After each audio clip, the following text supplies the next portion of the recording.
Lumipat siya sa isang kubong iniiwasan ng lahat at doon niya natuklasan ang isang bagay na tuluyang magbabago sa kanyang buhay sa paraang hindi niya kailanman inakala. Isipin mong mapunta sa ganong kahirap na sitwasyon na kaya mong manirahan sa isang lugar na sinasabing isinumpa. Maaring tunog alamat ito, pero ang kwentong ito ay tunay na nangyari sa mga nakalimutang burol ng Oaxaca noong taong 1952. Bago tayo magsimula, isipin mo ang pinakamahirap na desisyong ginawa mo para sa iyong pamilya. Ibahagi mo ito sa mga komento. Totoong gusto kong marinig ang iyong karanasan at makita kung paano tayo nagkakaugnay sa pamamagitan ng mga kwentong puno ng tapang at sakripisyo. At kung ang mga ganitong kwento ay tumatama sa iyong puso, huwag kalimutang mag-subscribe dahil ang katapusan ng paglalakbay na ito ay mag-iiwan sa iyo ng matinding pagkabigla. Ang natuklasan ng babaeng ito sa loob ng lumang barong-barong ay hindi lang nagbago sa kanyang landas. Binago rin nito ang hinaharap ng buong nayon isang mainit na hapon ng Agosto sa Santa Cruz del Viento. Isang maliit na pamayanan na napapaligiran ng tuyong burol at uhaw na mga halamang agave, matindi ang tindi ng araw. Bawat ihip ng hangin ay may dalang alikabok na bumabalot sa mga bahay na gawa sa adobe at sa pagod na mga mukha ng mga taong naroroon. Si Jennifer Ramirez ay dahan-dahang naglalakad sa maalikabok na daan. Buhat ang kanyang 3 taong gulang na anak na si Mario. Sa kanyang tabi ay si Alberto, ang kanyang 7 taong gulang na tahimik na anak na sa murang edad ay nakasaksi na ng labis na lungkot na hindi dapat nararanasan ng isang bata. Si Jennifer ay 25 taong gulang lamang, ngunit ang hirap ng buhay ay nagpapakita na sa kanyang mukha. Ang dati makinis niyang kayumangging balat ay naging magaspang na dulot ng pagod at lungkot. Ang kanyang mahabang buhok ay magulo at magaan lang ang pagkakabraid. May mga hiblang hinahampas ng hangin. Ang suot niyang huipil na dati makulay at buhay na buhay ay kupas na ngayon. May mga tagpi-tagping alaala ng mas magagandang panahong tila pag-aari na ng ibang kwento. Wala siyang sapatos, basag-basag ang kanyang mga paa, balot sa alikabok at kabisado na ang bawat batot tinik ng daan. 6 na buwan na mula nang mawala ang kanyang asawa na si Miguel. Walang katawan, walang libing, walang pamamaalam. Umalis siya tulad ng maraming kalalakihan sa nayon, patungo sa Hilaga Bitbit, ang pangarap na makapag-ipon ng sapat para sa isang mas maayos na buhay. Noong una, nagpapadala siya ng mga sulat at kaunting pera, sapat lamang para sa pagkain. Ngunit isang araw, tumigil ang mga sulat. Ang katahimikang sumunod ay mabigat at walang awa. Lumipas ang mga linggo, naging buwan. May mga nagsabi na nahuli siya sa pagtawid sa hangganan. Ang iba'y bulong-bulungan tungkol sa panganib sa disyerto, mga human trafficker na iniiwan ang mga hindi makabayad. Ngunit walang katotohanang lumitaw, tanging ang lumalalim na lungkot sa puso ni Jennifer at mga tanong na hindi kayang bigkasin ng kanyang mga anak. Sa Santa Cruz del Viento, ang pag-asa ng isang babae ay nakaasa sa kanyang asawa.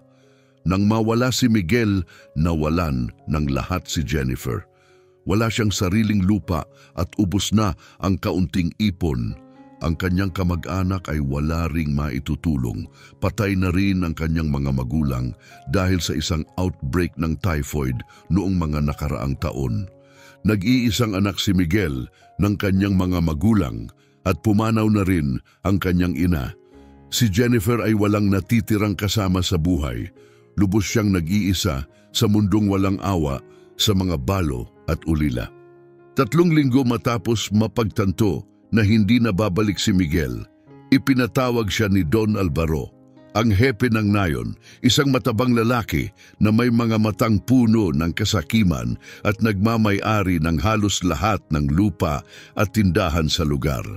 Hawak-hawak ang mga kamay ng kanyang 2 anak, Pumasok si Jennifer sa tanging 2 palapag na bahay sa nayon.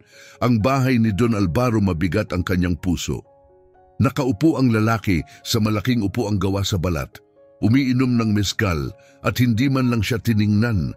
Nagpunta ang asawa ko sa Hilaga para kumita para sa amin, sabi niya. Nanginginig ngunit matatag ang boses. Ang lahat ng pinadala niya, binili namin sa tindahan mo. Matuwid siyang tao. Hiling ko lang na hayaan mo akong manatili sa bahay na tinira namin. Magtatrabaho ako, maglilinis, magluluto, kahit ano. Kailangan ko lang ng masisilungan para sa mga anak ko. Sa wakas ay tumingin si Don Alvaro. Matalas at malamig ang kanyang tingin. Jennifer, aniya, may utang sa akin si Miguel. Matagal na siyang may utang sa tindahan. Akin ang bahay na yon. Ipinangako ko na iyon sa ibang pamilya, isang lalaking makakapagtrabaho sa lupa ko. Parang gumuho ang mundo niya. Maawa ka, Don Alvaro, pakiusap niya. Maliit pa ang mga anak ko. Bigyan mo pa ako ng kaunting panahon. Maghahanap ako ng paraan. Tumawa siya ng malamig, may halong pangungutya. Panahon ay pera. Wala ka ng kahit alin doon. Hanggang weekend ka na lang. Swerte mo nga, hindi pa kita pinaalis agad. Tinangkapan niyang magsalita, ngunit tumalikod na ang lalaki. Iniangat ang kanyang baso bilang pagtatapos sa usapan. Umalis si Jennifer kasama ang kanyang mga anak. At kahit tirik ang araw, mas malamig ang sakit na dinadala niya sa puso, parang wala na siyang mapuntahan. Sa mga sumunod na araw, kumatok siya sa bawat pintuan, nag-aalok na magtrabaho kapalit ng munting matutulugan. Ngunit iisa ang sagot, malalaki na ang bawat pamilya na bigo ang anihan ng mais, kasing bihira ng ulan ng pera at pagkain. Isang balo na may 2 batang anak, masyado nang mabigat na pasanin para sa kahit sino. May ilan sa mga babae ang nag-abot sa kanya ng tako o kaunting atole, at habang puno ng awa ang kanilang mga mata, mas masakit pa itong tanggapin kaysa sa tahasang pagtanggi, ngunit wala ni isa ang nag-anyaya sa kanya sa kanilang tahanan. Habang naglalakad siya sa kaisa-isang daan sa nayon, ramdam ni Jennifer ang bigat ng mga matang tahimik na nakatitig sa kanya at naririnig ang mga bulungan na bigla na lamang tumitigil sa tuwing siya'y dumaraan. Sa Santa Cruz del Viento, ang salita ni Don Alvaro ay batas. Ang sinumang magpakita ng kabutihan sa kanya ay tila naglalagay ng sarili sa panganib sa galit ng taong may hawak sa kanilang pagkain, utang at lupa. Ang takot na iyon ang bumuo ng di nakikitang pader sa paligid ni Jennifer. Unti-unting nilalayo siya sa mga taong dati tinatawag niyang kapitbahay nang dumating ang weekend para itong hatol ng kamatayan. Tinipon niya ang kakaunti niyang ari-arian, isang banig na yari sa dayami, 2 kupas at manipis na kumot, isang palayok na luwad at mga damit ng kanyang mga anak. Sa lilim ng punong pirul sa gilid ng nayon, yakap niya si Mario na mahimbing na natutulog sa kanyang kandungan, habang si Alberto ay nakatitig sa malayo. Seryoso ang tingin, higit pa sa nararapat sa isang 7 taong gulang. Nagsimula siyang magtanong sa sarili kung ang disyerto na ba ang magiging huling hantungan nilang mag-ina. Doon niya unang narinig ang bulong tungkol sa hasyenda. Ang kwento ay nagmula kay Doña Francisca, isang matandang albularyo na nakatira malapit sa gilid ng nayon, isang taong kinatatakutan ngunit iginagalang ng marami. Dahan-dahang lumapit ang matanda kay Jennifer. Taglay ang presensyang parang kasing tanda ng mga burol. Ang kanyang matang kulubot at malalim ay tila may dalang libu-libong sikreto. Inabutan niya si Jennifer ng kapirasong panela at isang banga ng malamig na tubig. Kapag naitulak ng lobo ang mga tupa sa sulok, aniya sa tinig na paos na tila tuyong lupa, kahit ang pinakamasunurin ay kailangang umakyat sa bato para sa kaligtasan. Saan pa po baligtas para sa gaya ko, Nana? Mahina niyang tanong. Ayaw na sa amin ng kahit sino. Tumango si Doña Francisca at itinuro ang isang malayong burol kung saan ang mga guho ng isang lumang gusali ay aninag sa ilalim ng papalubog na araw. Doon, aniya, ang hasyenda ng Montejo, wala nang naninirahan doon mula pa noong revolusyon. May mumunting pag-asa na kumislap sa dibdib ni Jennifer kasing hinaan ng isang nanghihingalong baga. "Bakit po ito iniwan? Wala na bang nagmamay-ari?" tanong niya. Mabilis at halos di nakikitang nagkrus si Francisca. "Wala na sa mundong ito, anak. Sa kanya na yun, sa babaeng lumuluha sa ilalim ng Gabe tree." Isinalaysay ni Francisca ang kwento na dating ginagamit ng mga ina upang takutin ang kanilang mga anak. Ang hasyenda ay dating pag-aari ni Doña Inés de Montejo, isang mayamang babae noong panahon ng mga Kastila. Nang dumaan ang mga revolusyonaryo, pinatay ang kanyang asawa at nawala ang kaisa-isa niyang anak. Ang iba'y nagsabing nalunod ito sa ilog, ang iba na may kinidnap. Naulol sa dalamhati si Doña Inés. Ilang gabi raw itong naglakad sa gitna ng mga agave, umiiyak, hinahanap ang anak. Natagpuan na lamang daw ang kanyang katawan sa paanan ng punong gabi mula noon. Pinaniniwalaang nananatili ang kanyang kaluluwa sa guho. Hanggang ngayon, naririnig pa rin daw ang kanyang mga iyak tuwing gabi ng bagyo. At kung may isturbo sa kanyang pagdadalamhati, tiyak daw ang sumpa. Walang nanirahan doon ng mahigit 40 taon, sabi ng matanda. Nagdadala daw iyon ng malas, nagkakasakit ang mga bata, nawawasak ang ani. Nanlamig si Jennifer kahit mainit ang araw. Ngunit nang muling masilayan ng kanyang mga anak, ang nangangatog na katawan ni Alberto at ang inosenteng tulog ni Mario, alam na niya ang sagot. Ang banta ng multo ay wala sa kalingkingan ng tunay na gutom at kawalan ng tahanan. Ang bubong ay bubong pa rin, kahit papuno ng dalamhati ang ilalim nito. Hindi na niya kailangang marinig pa ang karugtong. Kinagabihan din buhat ang kanyang kaunting gamit at kasama ang 2 anak, nagsimula siyang umakyat patungo sa hasyenda ng Montejo. Halos hindi na makilala ang daan, nilamon na ng damo at matinik na nopal na parang mga kamay na humahadlang sa paglakad. Lumulubog na ang araw, binabalutan ang paligid ng mapulang liwanag, habang ang mga aninoy humahaba at parang sumasayaw na kaluluwa. "Mama, natatakot ako," bulong ni Alberto. Hawak-hawak ang kanyang kamay habang pinagmamasdan ang wasak na estruktura sa unahan. Lumuhod si Jennifer, pinilit ngumiti. "Huwag kang matakot, anak. Bahay lang yan. Wawalisin natin ang alikabok at lungkot. At magiging atin ito, ang bawat hari at prinsipe, may kastilyo. Di ba?" Hindi siya kumbinsido sa sarili niyang mga salita, ngunit minsan ang tunay na tapang ay ang pagpeke ng lakas para sa mga mahal natin. Malapitan, mas malaki at mas sira ang hasyenda kaysa sa inaakala niya. Ang mga pader na adobe ay bitak-bitak na, bagsak ang bubong, at ang mga haligi ay tila tadyang ng isang matagal ng patay na hayop. Ang dating marangyang arko ng bato ay ngayon ay sumasalo sa damuhan at mga agave na tila mga armas ang anyo. Tumayo si Jennifer sa gitna ng lahat ng ito at tila isang malalim na alon ng kalungkutan ang bumalot sa kanya. Parang nabubuhay sa mismong mga pader ang pagdadalamhati ni Doña Inés. Mabigat ang hangin, amoy lupa, lumang bulaklak at pagkabulok.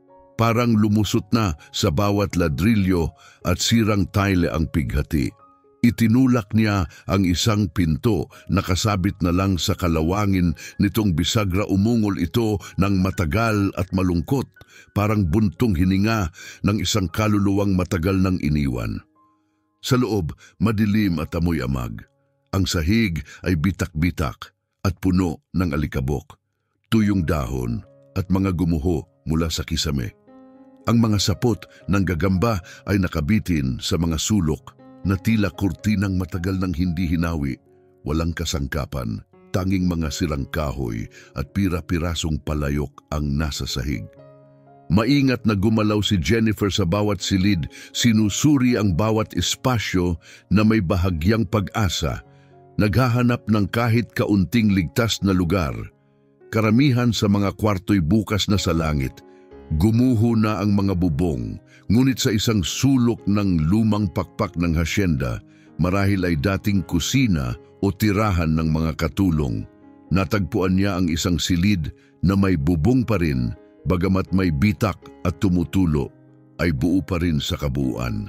Lupa ang sahig at sa isang sulok ay may lumang tapahan. Ang ibabaw ay maitim sa uling ng mga lumipas na apoy. Hindi ito marangya, ngunit ito'y isang bagay, isa itong silungan, isang lugar para magtago mula sa mundo.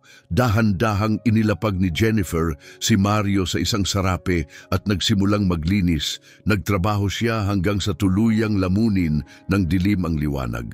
Ginamit niya ang isang sanga ng puno bilang walis, pinamunas sa alikabok at dumipinunit niya ang mga sapot ng gagamba, binuhat ang mga sirang kahoy gamit ang kanyang mga kamay at inilabas ang mga basurang naipon sa loob ng dekada.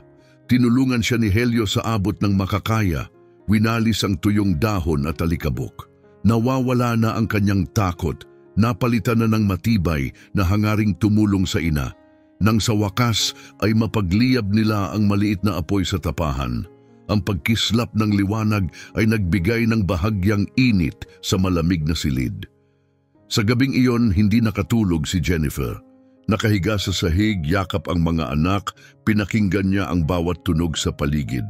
Narinig niya ang huni ng kuwago, ang daing ng lumang mga poste at ang ihip ng hangin na dumaraan sa mga bitak ng pader, at saka isang kakaibang tunog, malambot, tila malayong tinig na nagpapatindig ng kanyang balahibo. Hangin lang ba iyon o boses ng babaeng umiiyak sa mga burol, naghahanap ng anak na matagal nang nawala? Pumikit siya at taimtim na nanalangin sa birheng ng kalungkutan, ang patrona ng kanyang bayang sinilangan ina ng awa, bantayan mo ang aking mga anak, tulungan mo kaming mabuhay, iligtas mo kami sa lugar na kinalimutan ng mundo. Ang mga unang araw sa hasyenda ay pinakamabibigat sa kanyang buhay. Bawat sandali ay pakikibaka upang manatiling buhay. Gumigising siya bago pa sumikat ang araw, bago pa mahagkan ng liwanag ang mga bundok, at naglalakad ng halos 2 kilometro papunta sa Ilog Aporagua, 2 beses kada araw. Pasan ang mga mabibigat na tapayang luwad sa balikat. Gamit ang tubig, gumagawa siya ng atole para sa kanyang mga anak. Pagkatapos, pumupunta siya sa nayon, kumakatok sa mga pinto, naghahanap ng kahit anong gawain para lang makakuha ng kaunting barya. Nagsasampay siya ng labada sa bato sa ilog hanggang mamaga at magdugo ang kanyang mga palad. Gumigiling siya ng mais sa metate ng iba hanggang mamaga ang kanyang mga braso. Minsan ay umaakyat siya sa burol para mangahoy, ibinebenta ito kapalit ng kahit anong halagang maialok. Karamihan sa araw, sapat lang ang kita niya para makabili ng kaunting mais at beans sa tindahan ni Don Alvaro. Sa bawat pagbili, kailangan niyang tiisin ang mapanuyang tingin ng negosyante. Paminsan-minsan, may isang maawain na babae na nag-aabot ng tira-tirang pagkain mula sa nakaraang araw. Ngunit kadalasan, iniiwasan siya ng lahat. Kapag dumaraan siya sa nayon, tinatakpan ng mga tao ang kanilang mukha o tahimik na nag-aantanda ng krus. Ang mga batang dating kalaro ni Helio nagtatago na kapag siya'y nakita ang hasyenda ng Montejo ay tila naging marka, at sa pagpiling manirahan doon, si Jennifer ay tila isinumpa na rin sa mata ng iba. Isang hapon sa plaza, si Doña Remedios, ang matabil na asawang babae ni Don Alvaro, ay sinadyang pasigawin ang kanyang tinig. Ang babaeng yan diretsong pumasok sa pugad ng Llorona. Makikita niyo, idudulot niya ang kapahamakan sa ating lahat. Tinuruan ni Jennifer ang puso niyang tumigas. Nagpanggap siyang hindi naririnig ang masasakit na salita, na parang mga batong ibinabato sa kanyang kaluluwa, tinuruan niya ang kanyang muka na manatiling walang reaksyon, walang luha, walang galit, wala siyang ibang pagpipilian. Ito na lang ang meron, ang wasak na tahanan o wala. Halos isang buwan matapos silang manirahan sa hasyenda, isang hapon, pinipilit ni Jennifer ayusin ang bahagi ng bubong gamit ang mga dahon ng magay at basang putik. Bigla na lang siyang napalingon nang sumigaw si Helio mula sa looban. Bumilis ang tibok ng kanyang puso, baka ahas o alupihan iyon. Pagdating niya sa looban, nakita niyang nakatayo si Helio malapit sa dating kulungan ng hayop, nakaturo sa lupa, nakanganga sa pagkamangha. "Mama, pakinggan mo, parang hungkag ang lupa dito." Bulalas ng bata, kumikislap ang mga mata. Bagamat pagod na, lumuhod si Jennifer at tinapik ng paa ang lupa. Iba ang tunog, parang may laman sa ilalim, hindi solidong lupa. May umusbong na pag-uusisa sa kanyang dibdib. Matagal na siyang hindi nakaramdam ng ganito. Gamit ang sirang kahoy, nagsimula siyang maghukay. Madali niyang nahukay ang lupa. Tila ba may nauna nang naghukay dito noon? Pagdating sa lalim ng mga 30 sentimetro, tumama sa matigas na bagay ang kahoy. Hindi bato. Tunog ito ng kahoy sa kahoy. Mabilis ang pintig ng puso ni Jennifer. Lumuhod siya at hinukay gamit ang kamay. Lumitaw ang hugis, isang kahoy na bitak-bitak na pinto sa lupa, may kalawangin ngunit buo pang singsing na bakal. Nasa tabi niya si Helio, mga matay puno ng pananabik. "Kayamanan ba yan, Mama? Galing sa revolusyon?" Hindi siya sumagot. May lumang takot na gumising sa kanyang kalooban. Ngunit naroon din ang mas matinding pagnanais na malaman. Isang puwersang hindi niya maipaliwanag. Hinawakan niya ang singsing at hinila, kumalabog ang kahoy at bumigay. Bukas na ngayon ang pintong patungo sa ilalim ng lupa. Lumitaw ang mga hagdang bato, paibaba sa dilim. May sumambulat na malamig at mamasa-masang hangin, amoy lupa at mga lihim. Nanginig si Jennifer. Hindi niya alam kung ano ang naghihintay sa ibaba, pero tila tinatawag siya ng hasyenda mismo, na sa wakas ay itinuring siyang karapat-dapat para malaman ang totoo. "Bantayan mo si Mario, huwag kang aalis." Malalim at matatag ang kanyang boses, tumango si Helio. Palubog na ang araw, itim na ang bunganga ng lagusan. Tumakbo siya pabalik sa silid at kinuha ang lumang lamparang langis, isang pamana mula sa kanyang ina. Nangangatog ang mga kamay habang sinisindihan ito. Bumalik siya sa bunganga ng lagusan. Malakas ang tibok ng kanyang dibdib. Mas malakas na ngayon ang pagkamausisa kaysa sa takot. Sumilip siya sa madilim na bunganga ng lagusan. Makitid ang mga batong hagdang pababa, madulas sa halumigmig at tila napakatarik. Huminga siya ng malalim, hinigpitan ang pagkakahawak sa lamparang langis at dahan-dahang bumaba habang ang kumikislap na liwanag ng apoy ay nagpapasayaw ng mga anino sa mga pader na lupa. Habang bumababa, lalong lumamig at bumigat ang hangin. Amoy ito ng alikabok na natulog ng ilang henerasyon. Sa pinakailalim, natagpuan niya ang isang maliit na silid. Hindi hihigit sa 3 metro ang lapad, na may mababang kisame na parang lagusan maliwanag na ito ay hinukay ng tao. Isang lihim na taguan nakatago sa paningin ng mundo. Sa simula, tanging alikabok at sapot lang ng gagamba ang naaninag ng ilaw ng lampara. Ngunit nang ipihit niya ito sa isang madilim na sulok, may kumislap, isang munting ningning sa ilalim ng lumang telang. May mantsa ng amag kumabog ang kanyang dibdib habang lumalapit. Sa ilalim ng takip, 3 kahong kahoy ang nakahimlay, itim, sira sa katandaan, at may mga bakal na tali. Sa tabi nito ay may mga bungkos na binalot sa magaspang na hibla ng halaman. Nanginginig ang kanyang katawan, halo ng takot at pagkamangha. Ito na ba ang tunay na lihim ng sinasabing sinumpang hasyenda? Dahan-dahan niyang inilapag ang lampara at nilapitan ang unang kahon. Hindi ito nakasusi. Maingat niyang binuksan ang mabigat na takip. Hindi ginto ang laman, hindi kayamanan ng salapi, kundi isang kayamanang mas matanda at mas makapangyarihan. Lining nito'y kupas na pelus, at sa loob ay mga bagay na may sinaunang ganda, mga maskarang jade na may seryosong mga mukha, kuwintas na gawa sa kabibe at kumikislap na bato, mga palayok na may pintura ng mga Diyos at nilalang ng alamat, at mga figurang obsidian na kumikintab sa ilalim ng liwanag ng apoy. Hindi ito kayamanan ng yaman, ito'y kayamanan ng kultura, ng kasaysayan. Hindi ito mula sa panahon ng revolusyon ni ng mga hasyenda, ito'y mula sa isang mas sinaunang mundo, isang mundong kinalimutan. Habang nakatingin siya, naramdaman ni Jennifer na tila hawak niya mismo ang puso ng kanyang mga ninuno. Binuksan niya ang ikalawang kahon.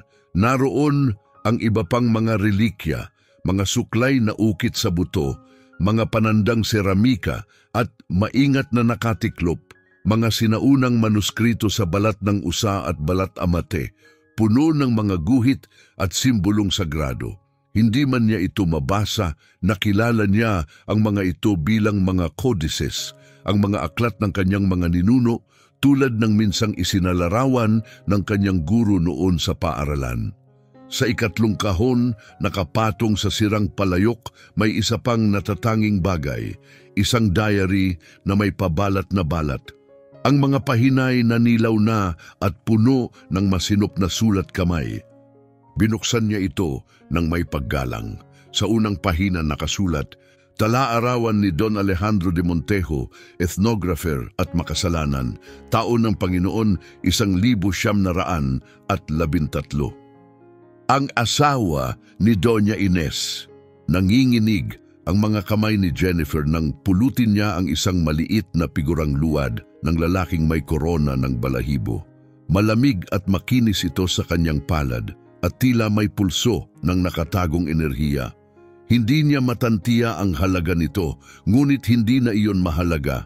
Sa katahimikan ng silid na iyon, napagtanto niyang hindi lamang ito tuklas. Isa itong pamana, isang pamanang ninakaw, ibinaon at nakalimutan. Hindi siya nakatagpo ng kayamanan, nakagising siya ng mas mapanganib na bagay, ang espiritu ng ninakaw na nakaraan. Tahimik siyang naupo sa ilalim ng lupa, habang ang apoy ng lamparay kumikislap at ang mga anino'y sumasayaw sa paligid. Ang katahimikan ay naging mas mabigat. Ang mga nakapaligid sa kanya ay hindi lamang kasaysayan, kundi dalamhati. Pag-akyat niya pabalik sa hagdan, yakap niya ang tala-arawan sa dibdib. Tulog na ang kanyang mga anak sa tabi ng apoy. Ang maliliit na katawan ay nakabalot sa kupas. Nakumot lumuhod siya sa tabi ng lampara at muling binuksan ang diary. Sinusundan ng daliri ang bawat linya ng sulat. Habang binabasa, hinigop siya ng kwento ni Don Alejandro at binalot ng pangamba. Hindi lamang siya isang hasyendero. Isa siyang taong na humaling sa nakaraan, sabik mangolekta ng tinatawag niyang mga sinaunang bagay. Ikinuwento niya ang kanyang paghahanap sa isang alamat, ang libingan ng mga sinaunang Zapotec na matagal nang pinangangalagaan ng mga tagapangalaga ng sagradong tradisyon. Ilang taon niyang pinag-aralan ang mga lumang mapa at binayaran ang matatandang taga-nayon upang ituro ito sa kanya. Sa wakas, natagpuan niya ito nasa kabundukan sa isang kuweba. Kasama ang mga tauhang binayaran mula sa kabisera, nilapastangan nila ang libingan, ninakaw ang lahat ng laman nito para sa kanya, hindi iyon pagnanakaw. Ayon sa kanyang mga salita, ito raw ay isang pagsagip mula sa kamangmangan. Ang bawat linya ng kanyang sulat ay may bahid ng kayabangan. Ngunit ilang pahina lang ang lumipas, nagbago ang tono. Ikinuwento niya kung paanong natagpuan sila ng isang matandang syaman, ang tagapangalaga ng sagradong lugar. Wala itong armas, tanging galit at dalamhati sa mga mata. Hinarap niya si Don Alejandro at nagbigay ng babala na itinala sa diary, kalahating may paghamak, kalahating may takot. Ang jade at luwad na ninanakaw mo ay hindi kayamanan. Taglay nila ang mga espiritu ng mga ninuno. Ginigising mo ang gutom at ito'y babalik upang lamunin ang iyong dugo na alala ng lupa.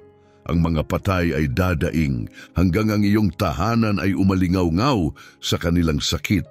Tinawanan ni Don Alejandro ang babala. Ngunit habang tumatagal, nagiging magulo at desperado ang kanyang mga salita.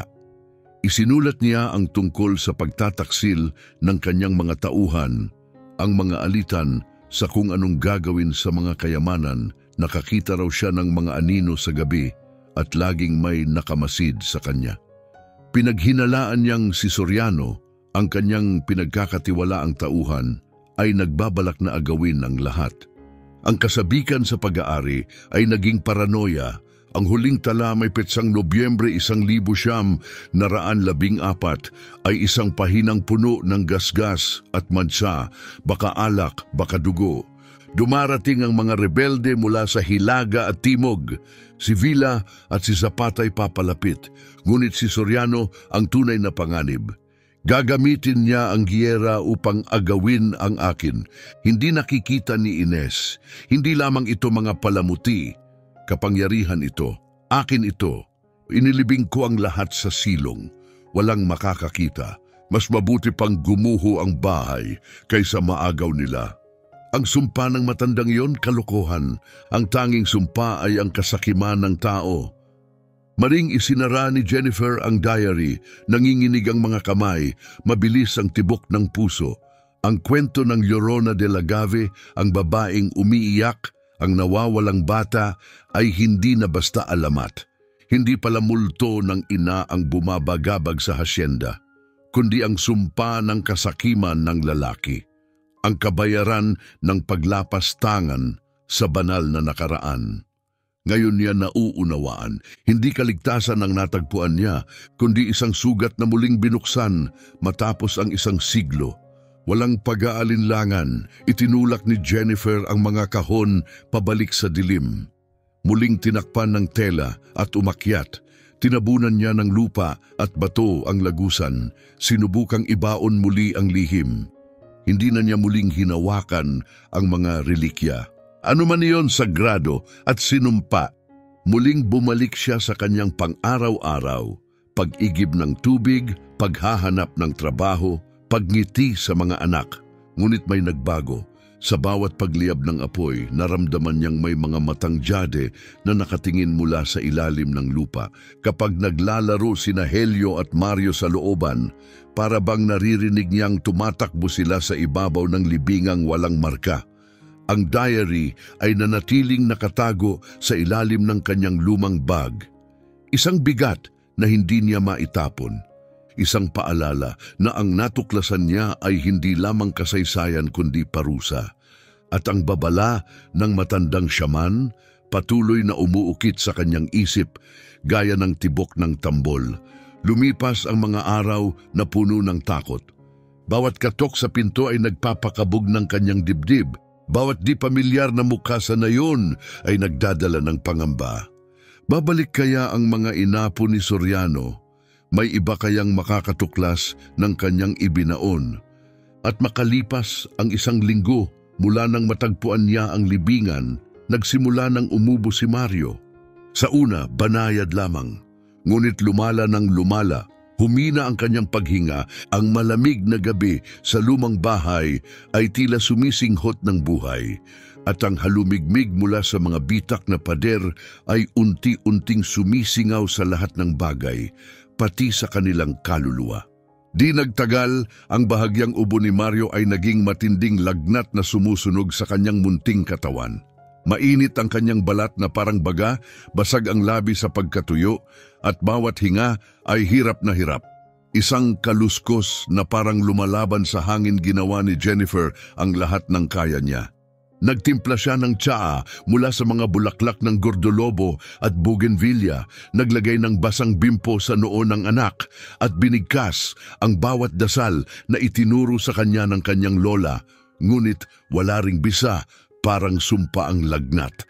Tumanggi na si Mario kumain, pati tubig ay ayaw na at buong araw siyang lutang, nagigising lamang para sa mga pag-ubo na halos punitin ang kanyang dibdib. Si Helio ay laging nasa tabi niya, natatakot na umalis kahit sandali. Ang malalaking mata ng bata, puno ng takot at pagkalito, ay nakamasid sa bawat hinga ng kanyang kapatid. At sa tuwing nakikita iyon ni Jennifer, tila nababasag ang kanyang puso dahil alam niyang hindi sapat ang pag-ibig upang iligtas sila. Habang lumilipas ang mga oras, napagtanto niyang hindi sapat ang mga halamang gamot. Kailangan ni Mario ng totoong lunas, gamot mula sa isang tunay na doktor sa botika sa syudad, isang buong araw na lakaran mula sa kanilang nayon, at ang gamot ay may halaga. Halagang higit pa sa anumang perang nahawakan niya. Sa madaling araw ng ikatlong araw, nagsimulang manginig ang maliit na katawan ni Mario. Napahinto si Jennifer sa takot. Sinunggaban niya ang anak, niyakap habang nangingisay ito, ang mga matay pumupungay at bulay lumalabas sa gilid ng bibig. Isang nakakatakot na pag-iisip ang paulit-ulit sa kanyang isip.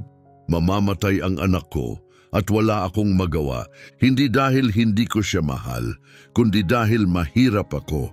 Sa sandaling iyon ng sukdulang kawalang pag-asa, habang si Helio ay umiiyak sa gilid at si Mario'y unti-unting nalulusaw sa kanyang bisig, nagpasya si Jennifer. Ang isip niya'y bumalik sa ilalim ng lupa, sa mga artipaktong jade, sa mga palayok, sa maskarang tila kumikislap sa kanyang kamay, at sa babala, ang kasakima ng ahas na kakain sa iyong mga anak.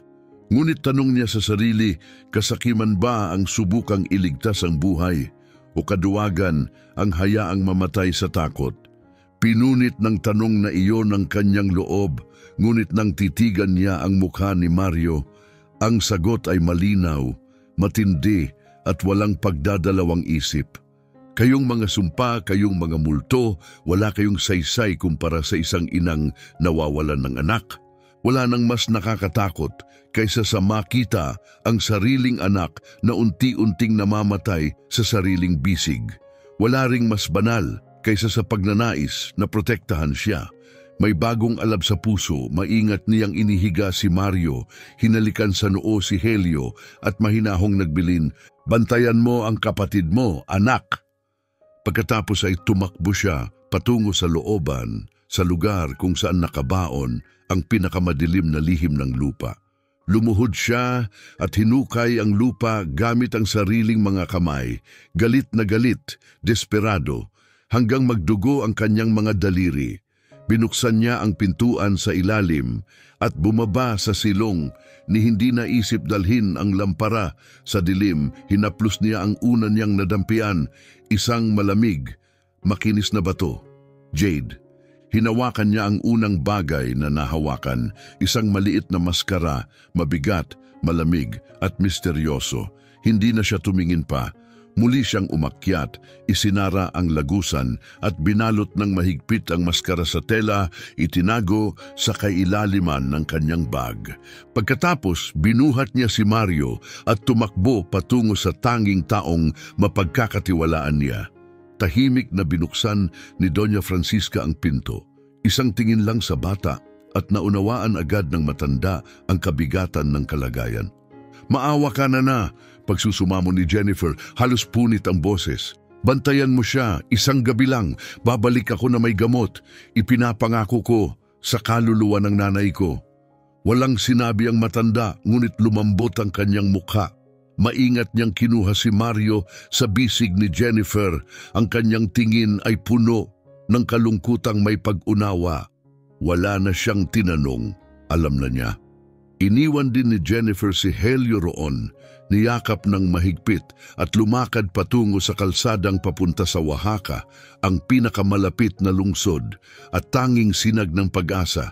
Naglakad siya ng mga oras sa ilalim ng matinding araw at nang dumilim, hindi siya tumigil. Ang buwan ang naging gabay niya at ang kanyang mga paa ay gumagalaw na lang sa takot at panalangin. Bawat hakbang ay pagsusumamo, Bawat tibok ng puso ay dasal para sa buhay ng anak. Ang maskara sa kanyang bag ay lalong bumigat sa bawat milya, parang paalala ng lahat ng kasalanang ibinaon sa lupa. Pagsikat ng araw, narating niya ang labas ng lungsod. Namamaltos ang kanyang mga paa, balot ng alikabok ang katawan, at ang biglang dagundong ng ingay at tao ay nakakalito. Hindi pa niya kailanman nakita ang ganito karaming tao, kotse o liwanag, para siyang multong naglalakad sa mundong hindi siya nakikita. Naglibot siya sa mga lansangan, hindi alam kung saan tutungo. Ang malalaking tindahan sa sentro ay nakakatakot, mga lugar na puno ng salamin at mayayamang tao. Hanggang sa isang tahimik na eskinita, nakakita siya ng maliit na tindahan na may kupas na karatula, Antiques and Curiosities. May hangin itong parang may mga lihim na gustong itago. Nanginginig, pumasok siya, amoy lumang hangin at siksik ang kwarto sa mga kakaibang bagay. Sa likod ng mesa ay nakaupo ang isang matandang lalaki, payat, maputla, nakasalamin maliit ang mga mata, ngunit matalim, parang mata ng uwak. Inilabas ni Jennifer ang maskara, maingat na binuksan ng tela at inilapag sa mesa. Sandali lang, ngunit sapat. Nabasa niya sa mukha ng lalaki ang pagkabigla. Pumintig ang mga mata nito, may halong pagkilala at kasakiman. Mabilis din nitong itinago iyon, nagkunwaring walang kakaiba. Kinuha niya ang maskara, tiningnan sa ilalim ng lente, inikot, inusisa. Ramdam ni Jennifer ang pintig ng kanyang pulso sa leeg. Alam ng lalaki kung ano iyon, isang tunay na artepaktong Zapotec. Walang katumbas na halaga. Saan mo ito nakuha? Tanong ng lalaki, magalang ngunit mapanganib ang lambing sa boses. Kay lola ko po, nagsinungaling si Jennifer. Itinago niya bilang alaala. Ngumiti ang lalaki, tuyong ngiti. Magaling ang panlasa ng lola mo, pero hindi ito totoo. Magandang kopya lang siguro. Bibigyan kita ng 200 piso kahit medyo sugal para sa akin. Wala siyang ideya kung niloloko ba siya. Hindi niya alam ang halaga ng jade o ng kasaysayan. Ngunit ang 200 piso ay parang kaligtasan. Mas maraming pera kaysa sa nahawakan niya sa buong buhay. Pwedeng makabili ng gamot, pwedeng magligtas ng anak. Mabilis siyang tumango. Inabot ng lalaki ang ilang perang papel at mabilis na isinilid ang maskara sa isang drawer. Lumabas si Jennifer, hawak ang pera na parang sariling puso. Ngunit habang lumalakad palayo, ramdam niya ang mga matang nakasunod sa kanya. Mainit, mapanukso at puno ng pagnanasa. Ang tingin ng tindero sa kanya ay hindi paalam. Ito ay tingin ng isang mangangaso, ng isang taong sumusubaybay sa sugatang hayop sa gubat. Maaaring nailigtas ni Jennifer ang kanyang anak, ngunit sa kaibuturan ng kanyang dibdib, alam niyang may kabayaran iyon. Hindi siya nagbenta ng maskara, ipinagbili niya ang kanyang kapayapaan. Nakatago sa kanyang bag ang pera at hindi siya nag-aksaya ng sandali. Tumakbo siya sa unang doktor na nakita niya, isang matipuno at seryosong lalaki na nakinig lang ng sapat upang maintindihan ang problema. Mabilis nitong isinulat ang reseta, injection ng penicillin, syrup para sa ubo at iba pa. Halos lahat ng pera ni Jennifer ay napunta roon. Walang pahinga, walang pagkain, walang pag-aalinlangan, agad siyang nagsimulang maglakad pa uwi. Ang kanyang isip ay umiikot sa pagitan ng pag-asa at pangamba. Lumipas ang araw sa kanyang itaas. Bumagsak ang gabi. Ang bawat hakbang ng kanyang mga paa ay puno ng sakit. Ngunit ang kanyang isipan ay nakakapit sa isang imahe lamang. Ang mukha ni Mario, ang kanyang mahinang paghinga. Nang dumating siya sa kubo ni Doña Francisca, madilim na ang paligid at halos hindi na siya makatayo sa pagod. Si Mario ay halos walang malay, maputla at malamig ang balat, ngunit buhay pa rin salamat sa walang sawang pag-aalaga ng matanda, sa kanyang mga paligo, mga tsaa at mga dasal. Hindi na nagsalita si Jennifer. Tahimik niyang inihanda ang injeksyon, nanginginig ang mga kamay hanggang halos hindi maipasok ang karayom. Sa tulong ni Francisca, ibinigay niya ang unang 12 habang natutulog si Mario. Nagsimula ang pagbabantay. 2 araw at 2 gabi hindi pumikit si Jennifer. Binantayan niya ang anak na parang sundalong nagbabantay ng sagradong apoy. Tumpak sa oras ang bawat turok, bawat dasal ay pabulong sa basag na labi, walang pakialam sa gutom o pagod. Ang lahat ng oras ay alay sa isang pag-asa. At sa 3 umaga, nangyari ang himala. Bumaba ang lagnat. Ang hinga ni Mario ay muling naging kalmado. Ang dibdib niya ay dahan-dahang umaangat.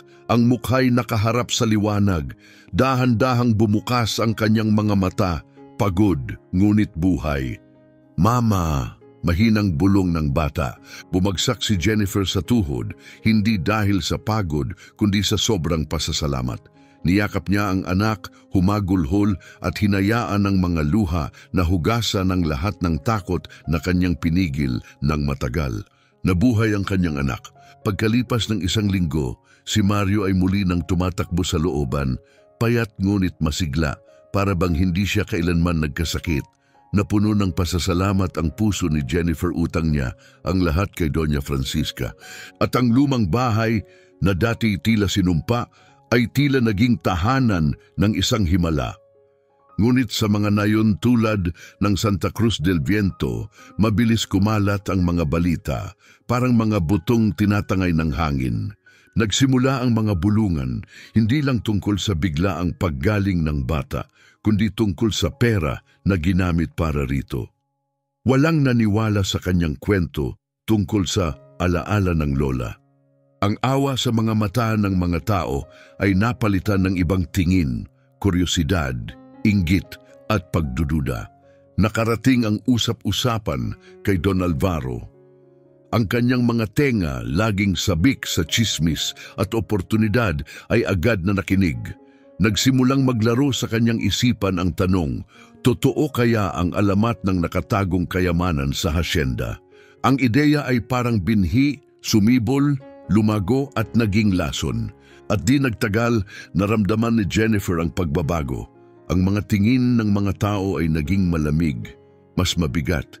May presensyang sumusunod sa bawat hakbang niya, isang anino ng panganib. 3 araw matapos siyang makabalik, habang namumulot siya ng panggatong sa gilid ng mga guho, narinig niya ito. "Mga kabayo," tumigil siya sa paghinga, halos walang dumaraan sa daang iyon. Maingat siyang yumuko sa likod ng mga palumpong at sumilip sa pagitan ng mga dahon. 2 lalaki sa kabayo ang huminto sa tapat ng bakuran ng hasyenda, mga estranghero. Hindi taga-nayon, malilinis ang kanilang kasuotan, matalas ang tindig, maalikabok ang kanilang bota, ngunit mamahalin. Ang kanilang mga sombrero ay nagtatago ng mukha, ngunit sapat na ang nakita ni Jennifer upang malaman hindi sila manlalakbay. May hinahanap sila. Ang isa, mas mababa, ay may peklat sa pisngi. Dahan-dahan siyang bumaba sa kabayo. Ang mas matangkad ay nanatiling nakasakay, matatalas ang mga matang nagmamasid sa paligid, tila mga lawin na gutom sa biktima. Nanlamig ang dugo ni Jennifer. Hindi na kailangang itanong kung bakit sila naroon. Alam na niya, sila ang anino ng kanyang ginawa sa lungsod, ang kabayaran ng pagbebenta ng kasaysayan. "Hoy, senyora!" Sigaw ng lalaking may peklat, paos at sobrang lakas sa tahimik na hangin. "Alam naming naririyan ka. Sabi ng amo namin sa Oaxaca, may magaganda ka pang itinitago. Lumabas ka na, kausapin mo kami ng maayos. Hanggat nakikipagtulungan ka, walang kailangang masaktan." Ang banta ay binalot sa asukal, ngunit lason ang laman, wala ng kapayapaan. At sa pagkakataong ito, hindi multo ng nakaraan ng kalaban, kundi kasakiman ng mga buhay. Tumibok ng malakas ang puso ni Jennifer. Sa loob ng hasyenda, naririnig niya ang tawanan ng kanyang mga anak, walang kamalay-malay sa panganib na nasa labas. Hindi niya maaaring hayaang madamay ang mga ito. Dahan-dahan siyang tumayo mula sa kanyang pinagtataguan, itinaas ang mga kamay bilang senyales na wala siyang armas. Lumabas siya, pinilit ang katahimikan sa tinig kahit nagngangalit ang takot sa kanyang dibdib. "Hindi ko alam ang sinasabi ninyo," wika niya mahinahon. "Wala rito kundi mga guho at alikabok. Ako lang at ang mga anak ko. Wala kaming kahit ano." Tumawa ang lalaking may peklat, isang tuyong tawa, puno ng pananakot. Lumapit siya ng dahan-dahan, parang mabangis na hayop na sinusubok ang distansya ng biktima. "Huwag kang magpanggap, senyora," sabi niya. "Inilarawan sa amin ng matandang tindero sa lungsod ang maskara. Hindi iyon basta laruan. At alam namin ang mga alamat, kayamanan ng revolusyon, ginto ng Zapotec. Ano man yon, nandito." Huminto siya ilang hakbang ang layo. Bumaba ang boses, ngunit mas matalim kaysa patalim. "Sabihin mo sa amin kung nasaan at aalis kami. Walang kailangang matakot. Pero kung magsisinungaling ka, kung itatago mo, kami mismo ang maghahanap. At hindi kami marunong mag-ingat." Sa isang kisap mata, lumihis ang tingin ng dalawang lalaki sa may pintuan ng silid ni Jennifer, at sa tinging iyon, nakita niya ang lahat. Nanlamig ang kanyang dugo. Hindi sila basta dumalaw. Pinagbabantaan nila ang kanyang mga anak, ngunit ang takot ay hindi nagtulak sa kanya na umatras, bagkus. Ginising nito ang isang matinding lakas sa kanyang loob. Pinatatag siya ng pagmamahal. "Sumpa ko sa alaala ng asawa ko, nagkakamali kayo," sabi niya, matatag ang tinig kahit nanginginig ang mga kamay. "Ang maskara na yon ang huling alaala ng pamilya ko.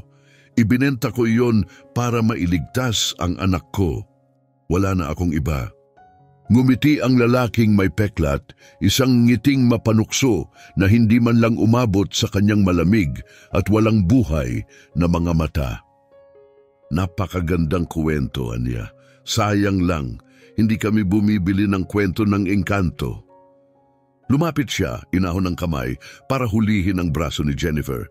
"Ngayon, sa huling..." Ngunit hindi na niya natapos ang pangungusap. Isang panibagong boses ang dumaan sa hangin, kalma, malinaw at puno ng awtoridad. "May naistorbo ba ako?" Lahat ng matay tumingin. Sa dulo ng daan papasok ng hasyenda, naroon ang isang lalaking hindi kilala ng mga dayong lalaki. Mga 50 anyos, may uban sa buhok na maayos ang pagkakasuway at mga matatalinong matang nasa likod ng salamin. Nakasuot siya ng puting guayabera at khaki na pantalong kupas sa paglalakad. Hindi taga na yon, pero hindi rin estranghero sa kabundukan. Sa kanyang tabi, isang batang lalaki ang nakatayo. May dalang satchel sa balikat, halatang kinakabahan. Sa likuran nila ay isang maalikabok na jeep. Napakurap si Jennifer. Kilala niya ang lalaking yon. Ito ang doktor na tumulong sa kanyang anak sa lungsod. Ang tumingin kay Mario at maingat na nagtanong kung saan sila nakatira. Nagtigasan ang katawan ng dalawang lalaking masasama. Hindi mukhang mapanganib ang doktor, pero sapat ang kanyang biglang pagdating para magbago ang ihip ng hangin. "Lumayo ka, matanda," maring sabi ng lalaking may peklat. "Wala kang kinalaman dito." Ngunit hindi siya pinansin ng doktor. Bagkus, tumingin siya kay Jennifer. Nakita niya ang takot sa kanyang tindig, ang paraan ng pagtatanggol niya sa pintuan kung saan naroroon ang kanyang mga anak. "Ayos ka lang ba, senyora?" tanong niyang may lambing. "Ako si Arturo Soriano." At saka bumigat ang kanyang tinig, humarap siya sa mga lalaki. "Sa totoo lang, may kinalaman ako. Ang lalaking bumili ng artepakto mula sa babaeng ito ay dati kong kasamahan, o mas tamang sabihing, isang taong may hindi pa natatapos na usapan sa National Institute of Anthropology and History." Kinuha niya ang kanyang pitaka, binuksan ito at ipinakita ang isang opisyal na government ID. "Ako'y nagtatrabaho para sa instituto, at kung ang pakay ninyo ay sinaunang mga relikya, kung gayon, mula sa sandaling ito, federal na ang usaping ito." Sa pagbabanggit pa lang ng salitang National Institute of Anthropology and History, nagbago na ang lahat. Nagkatingginan ang dalawang lalaki. Hindi sila handa para sa ganito. Ang mambuli ng isang pobreng balo ay isang bagay. Ang makabangga ng gobyerno, ibang usapan na iyon. Nanggigil ang lalaking may peklat, dumura sa tuyong lupa. Hindi pa tapos to, sabi niya. Galit na galit ang mga mata habang nakatitig kay Jennifer. Wala nang ibang salita, sumakay sila muli sa kabayo at naglaho sa alikabok. Ang agarang panganib ay lumipas, ngunit ang banta ay nananatili. Hindi ito katapusan, isa lamang itong pahinga. Nakatayo ngayon si Jennifer sa gitna ng dalawang puwersa, ang kasakiman ng masasamang tao at ang interes ng pamahalaan. Pareho na siyang natuklasan. At sa unti-unting paglaho ng yabag ng mga kabayo, nawala rin ang kanyang lakas. Lumuho siya sa lupa, nanginginig. Lumapit ang kanyang mga anak, takot at naguguluhan. Yumakap siya sa kanila, itinago ang mukha sa kanilang buhok. Tinatakpan ang sariling takot. Nanatili si Dr. Soriano sa di kalayuan, pinabayaan muna siya. Tahimik na naghintay habang bumagal ang kanyang paghinga. Pagkaraan ng ilang minuto, lumapit siya ng dahan-dahan. Pasensya na kung natakot kita, malumanay niyang sabi. Ako si Arturo Soriano, ito si Ricardo, ang aking katulong. Wala kang dapat ikatakot sa amin. Tumingala si Jennifer, puno ng pagod at pag-aalinlangan ng mga mata. Bakit kita paniniwalaan? Aniya, paus ang boses. Lahat ng lumapit sa akin nitong mga araw ay may gusto. Ikaw, nandito ka rin ba para sa kayamanan? Inalis ng doktor ang kanyang sombrero, hawak ito sa kanyang mga kamay, may galang. Oo at hindi, sagot niya. Hindi ako pumunta rito para kumuha. Senyora Ramirez, ang maskara na ibinenta mo sa Oaxaca, hindi lang iyon magandang bagay. Isa iyon sa mga pinakabihirang relikya na nakita namin. Naniniwala ang mga eksperto na maaaring iyon ang susi sa isang nawawalang sagradong pook ng mga sinaunang Zapotec. Huminto siya sandali at muling nagsalita, mas mahinahon. Trabaho ko ang pangalagaan ang mga bagay na iyon, hindi para ibenta, kundi para protektahan ang mga kwento na taglay nila, para sa bayan mo, para sa buong Mexico. Tahimik si Jennifer, nasa pagitan siya ng katotohanan at takot. Alam niyang unti-unti nang nabubunyag ang kanyang kasinungalingan tungkol sa alaala ng lola. Naramdaman niyang muli ang kahubaran, ang pagiging bukas sa mundo. Hindi ko alam ang sinasabi mo, mahina niyang sagot. Bagay lang yon mula sa bahay, isang alaala. Napabuntong hininga si Dr. Soriano, ngunit hindi galit ang laman ng kanyang tinig, kundi pag-unawa. Huwag mo akong pagsinungalingan. Hindi ako nandito para parusahan ka. Hindi ako nandito para kunin ng anuman. Ginawa mo ang gagawin ng kahit sinong ina.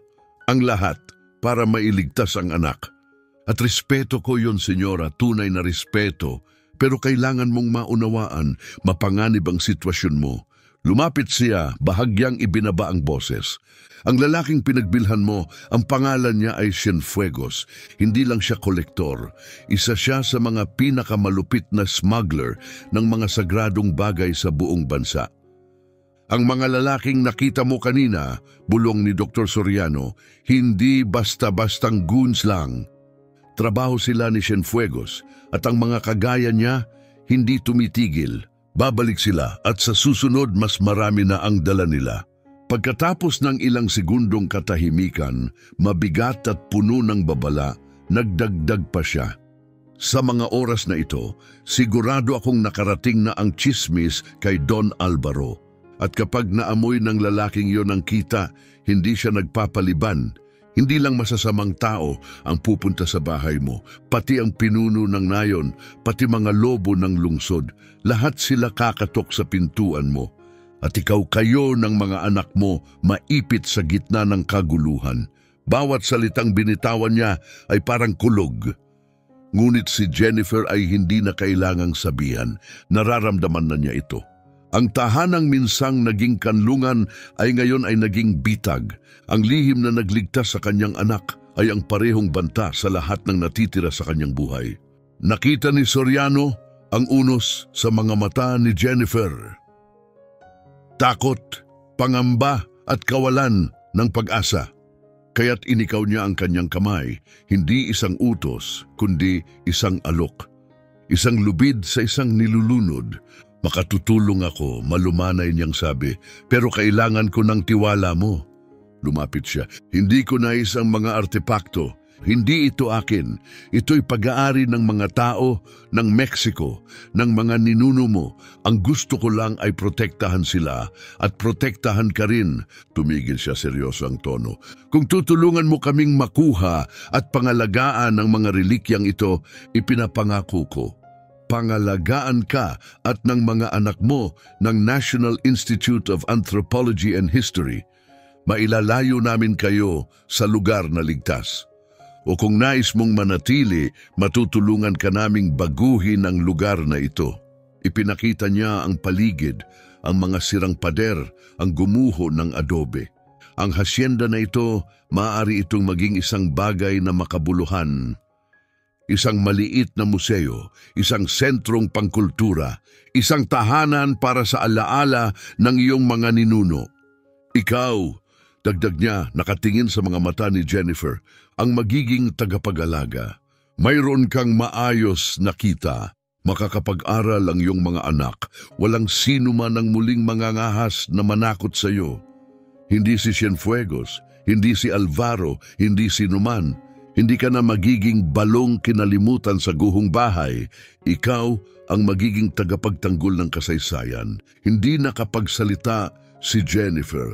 Parang panaginip ang alok, masyadong maganda. Tiningnan niya ang mukha ng doktor. Naghanap ng panlilinlang, ngunit wala siyang nakita kundi tapat na layunin.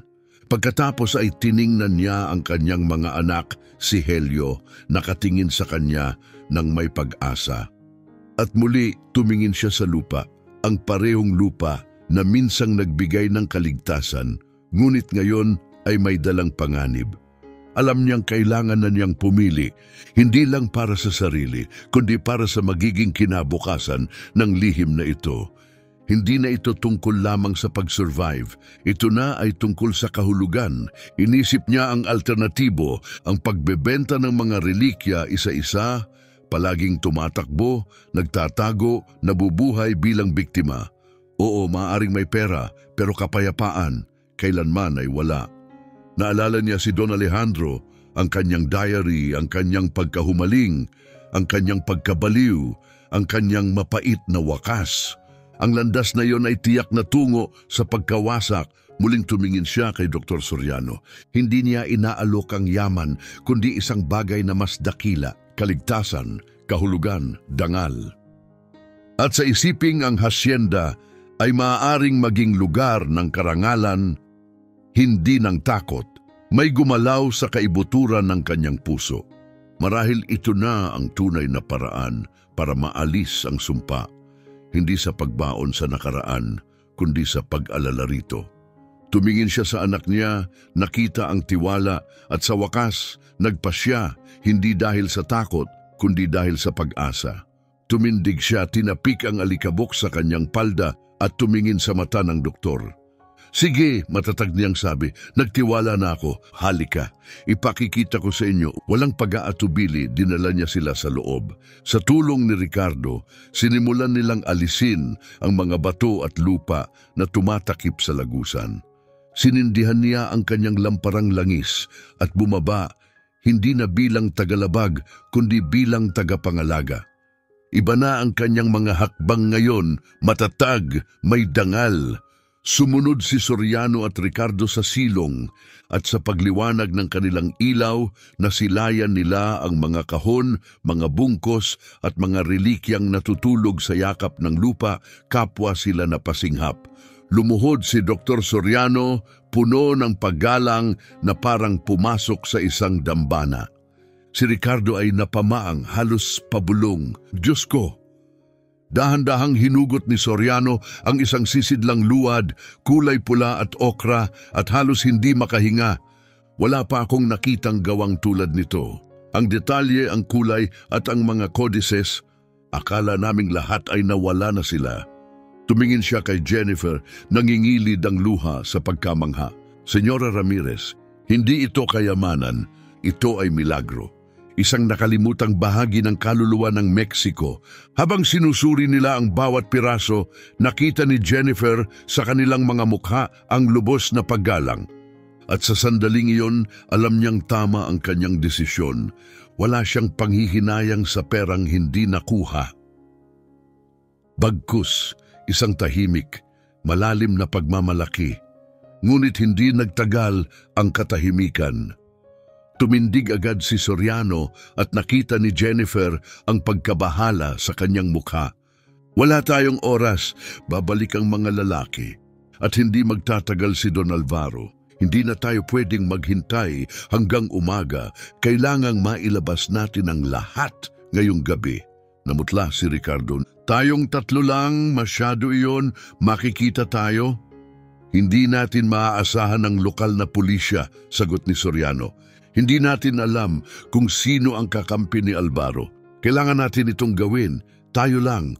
Humarap siya sa kanyang katulong, puno ng determinasyon. Pumunta ka sa jeep, dalhin mo ang mga crate, balot, lahat. Senyora Ramirez, kailangan ka namin, mabilis tayong mag-impake. Tahimik, magdamag nating gagawin ito. Walang ilaw, dagdag niya, tumingin sa paligid. Hindi tayo maaaring mapansin. At sa sandaling iyon, ang silong ay naging larangan ng digmaan, hindi ng armas, kundi ng alaala. At si Jennifer ay hindi na biktima ng nakaraan. Siya na ngayon ang tagapagtanggol nito. Ang gabi lamang ang kakampi natin ngayon. Bulong ni Dr. Soriano, matatag ang tinig. Pagsikat ng araw, dapat wala na rito ang kahit ano, pati kayo. Walang ibang opsyon. Ang plano ay desperado. Halos imposible. Ngunit sa gitna ng katahimikan ng silong, napapalibutan ng mga labi ng isang matagal nang nakalimutang sibilisasyon, isang maliit na grupo ng magkakaibang kakampi ang naghanda para sa pinakamatagal at pinakamapanganib na gabi ng kanilang buhay. Habang bumabalot ang kadiliman sa Santa Cruz del Viento, gaya ng makapal at nakakasakal na kumot, tumining ang hangin, hindi payapa, kundi puno ng tensyon, parang ang buong nayon ay humihinga sa kaba. Paglubog ng huling liwanag, nagsimula sila. Bumalik si Ricardo mula sa jeep, dala ang mga kahong-kahoy at mga rolyo ng telang koton. Sa ilalim ng mahinang liwanag ng dalawang lamparang langis, nag-umpisa ang isang tahimik ngunit sagradong operasyon. Mabilis at maingat si Dr. Soriano, binibigyan sila ng gabay kung paano hahawakan ang mga sinaunang gamit. Isa-isa, kanilang binalot ang mga relikya, mga maskarang jade, mga sisidlang may pinta, at ang mga marurupok na codices, gaya ng pagbalot sa mga bagong silang. Bawat galaw ay maingat, mabagal. Tanging mga bulong at mahihinang tunog ng paghampas ng mga kahon ang maririnig. Sa simula, si Jennifer ay nag-alinlangan. Natatakot siyang hawakan ang mga relikya, tila masyado silang banal. Ngunit habang lumalalim ang gabi, kumilos siya ng may tahimik na kumpiyansa at napansin ito ni Dr. Soriano. May kung anong timeless sa kanyang mga kamay, makakapal sa kalyo, batak sa hirap, ngunit may paggalang sa kasaysayan. Hindi na niya kailangang sabihang ito'y sagrado, alam na niya. Parang naalala ng kanyang kaluluwa ang mga bagay na ito. Ang silong ay hindi na isang taguan, kundi dambana. Bawat bagay na kanyang inilalagak sa kahon ay parang panalangin. May takot pa rin sa kanyang dibdib, ngunit sinamahan na ito ng layunin. Alam niyang ang gabing ito ay may kahulugan, higit pa sa pagtakas.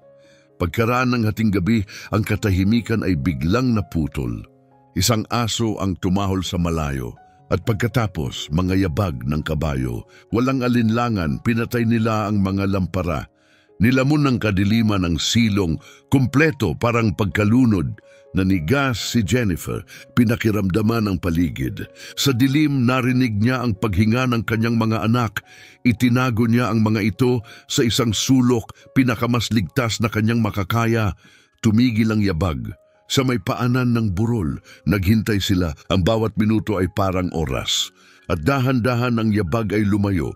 Naglaho sa gabi, mga tao ni Don Alvaro, walang duda, nagpapalibot, naghahanap ng chismis. Pansamantalang ligtas sila. Mas mabilis tayo dapat, bulong ni Dr. Soriano habang muling sinisindihan ang lampara. Hindi na lamang nila inililigtas ang mga relikya.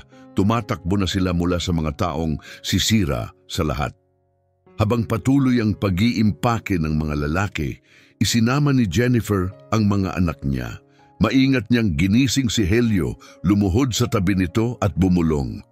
Pupunta tayo sa isang pakikipagsapalaran, mahinahon niyang sabi. Pero kailangan mong maging matatag para sa kapatid mo. Tumango si Helio tahimik. Walang sinabi, ngunit seryoso ang mukha, mas matanda kaysa sa kanyang edad. Sinimulan niyang ipunin ang kanilang gamit, 2 zarape, 1 palayok at ang tala-arawan ni Don Alejandro. Lumapit si Dr. Soriano, mabilis ngunit magaan. Aalis tayo sa loob ng 1 oras, sabi niya. Dadaan tayo sa likurang daan, iiwas sa highway. Pagsikat ng araw, malapit na tayo sa Tehuacan. Mula roon, ligtas na ang daan papuntang Maynila.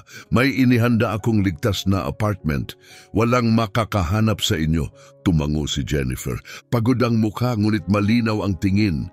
Tumingin siya sa hubad na pader ng hasyenda. Mga pader na nakasaksi sa kanyang pinakamadilim na araw. At sa silong, ngayoy wala ng laman kung saan natulog ang dalamhati at pag-asa. Tapos na, panahon na, ang pinakamabigat na bahagi ay ang pagbuhat ng mga kahon. Bawat isa puno ng siglo ng luwad, jade at alaala ay tila may bigat ng buong mundo. Isa-isa silang umakyat ng hagdan, tumawid sa tahimik na looban at binuhat ang mga kahon papunta sa jeep na nakapwesto sa dulo ng damuhan. Dinala ito ni Ricardo sa pinakamalapit na posisyon, ngunit hindi binuksan ang mga ilaw. Wala ang buwan, ganap ang dilim. Parang mga anino silang gumalaw, nagkakamadalian, nanginginig, pawis na pawis. Ang bigat ng laman ng kahon ay halos sumira sa kanilang mga likod, ngunit pinatatakbo sila ng takot. Si Jennifer dala si Mario sa likod gamit ang rebozo. Hawak niya si Helio sa kamay. Tahimik ang bata, matatag ang tapang, parang bituing hindi kita. Bawat balikan, tumulong si Jennifer, ayaw niyang manood lang. Ito ang kanyang laban, kanyang pasanin, at bawat hakbang palayo sa hasyenda ay hakbang palapit sa bagong buhay. Hindi siya tumatakbo, siya ay tumatayo. At sa huling kahon, ang pinakamabigat, dun dumating ang sakuna. 2 matatalim na ilaw ang sumaksak sa kadiliman. Dapa! Bulong ni Dr. Soriano. Sa isang iglap nagkubli sila sa likod ng jeep, hinihila ang mga bata, pinoprotektahan sila gamit ang sariling katawan. Parang tambol ang tibok ng puso ni Jennifer, namumuo ang luha sa kanyang lalamunan habang papalapit ang liwanag. Kilala niya ang tunog, kilala niya ang ingay ng makinang iyon, ang lumang truck, ang kalansing, ang irregular na ugong. Ito ang truck ni Don Alvaro. Bumagal ang truck habang papalapit sa sangandaan patungo sa hasyenda. Huminto ito. Wala pang 50 metro ang layo. Ang mga ilaw nito'y nagsuyod sa makakapal na damuhan, naghahagis ng mahabang anino na halos makita ang kanilang kinaroroonan. Mahigpit na niyakap ni Jennifer ang kanyang mga anak, pinipigilan ng sariling huminga, nagdarasal ng tahimik na sana'y wag magising si Mario at umiyak. Sa ilalim ng ilaw, bahagya niyang nasilayan ang 3 figura sa loob ng truck. Isa sa kanila, si Don Alvaro, itinuro ang burol. Itinuro ang bahay, tumigil ang oras. Sa isang sandali, sigurado siyang nakita na sila, sigurado siyang tapos na. Parang naririnig na niya ang yabag ng mga bota paakyat sa daan, ang mga kamay na babawi sa kanyang mga anak. Pero guminhawa ang dibdib niya, umiling ang driver, umandar ang makina at bigla itong lumiko pabalik sa nayon, naglaho sa dilim. Ang tunog nito'y unti-unting lumamlam. At ang katahimikang naiwan ay mas mabigat pa. Hihintayin nila ang bukang liwayway. Bulong ni Dr. Soriano, puno ng kaba ang tinig. Muntik na tayo, kailangan nating umalis ngayon na. Ang pagkabigla ng panganib ang siyang nagbigay ng huling lakas na kailangan nila. Tahimik ngunit mabilis, tinakpan nila ang huling kahon ng trapal at nagmadaling sumakay sa jeep. Si Jennifer nasa likuran, binalot ang kanyang mga anak sa zarape, katawan niyang nagsisilbing panangga. Tumunog ang makina, malakas, parang kidlat sa katahimikan. Wala ng oras. Hindi dumaan si Dr. Soriano sa pangunahing daan. Binaling niya ang manibela patungo sa makitid na daang lupa, papalayo sa mga mata, papasok sa kadiliman. Walang ilaw, tanging pakiramdam, tanging gabi. Luminga si Jennifer, isang huling sulyap sa aninong naiwan ng hasyenda. Ang silwetang bitak-bitak, nakatayo gaya ng bantayog ng kanyang nakaraan. Wala siyang naramdamang lungkot, tanging kalayaan, magalaw at mahaba ang daan. Ang gabi ay parang buhawi ng kurbadang landas, mga punong pabulong at malalayong alulong ng aso. Sa wakas, ang mga bata ay nakatulog, napagod sa takot at pakikipagsapalaran. Ngunit si Jennifer ay hindi pa pumikit. Tinitigan niya ang dilim, pakiramdam niyang hindi sila basta dumaraan sa lupa. Dumaraan sila mula sa isang buhay patungo sa panibago. Habang umaandar ang jeep, mahinang nagtanong si Dr. Soriano tungkol sa kanyang kwento. Tungkol kay Miguel, tungkol sa kung paano siya nauwi sa sinumpang bahay. At sa kauna-unahang pagkakataon, nagsalita si Jennifer. Ikinuwento niya ang katahimikan matapos mawala si Miguel. Ang gutom, ang tingin ng mga kapitbahay, ang banta ni Don Alvaro, ang paglalakad ng nakapaa sa alikabok na wala nang mapuntahan. Hindi siya umiyak, hindi siya nagsalita ng palamuti, makatotohanan. Gaya ng isang taong nakaligtas sa masigit pa sa kayang alalahanin. At si Dr. Soriano ay nakinig. Hindi may awa, kundi may paggalang. Ang palitan nilang iyon sa dilim ay nagbigay ng himala. Pakiramdam ni Jennifer, una sa lahat ng taon, ay nakita siya. Hindi na siya multo ng hasyenda. Isa na siyang ina, isang mandirigma, isang tagapagsalaysay. Pagsikat ng araw, narating nila ang sementadong daan at huminto sa isang diner sa tabing kalsada. Amoy tortilla at bagong lutong kape ang hangin. Umorder ng almusal si Dr. Soriano. Para kina Helio at Mario ito ay pista, tinapay, tsokolate, totoong pagkain. Nakangiti silang kumakain, malalagkit ang kamay, may halakhak sa bawat subo. Pinanood sila ni Jennifer, tahimik ang luha sa mata. Sa umagang iyon, sa simpleng mesa sa gilid ng kalsada, hindi na sila mga takas, hindi na sila mga biktima, pamilya sila. Samantala, sa Santa Cruz del Viento, pagsikat ng araw, dumating si Don Alvaro sa hasyenda kasama ang kanyang mga tauhan. Handa na silang agawin ng anumang itinago, inaasahan nila ang takot, pagsuko, tubong kita.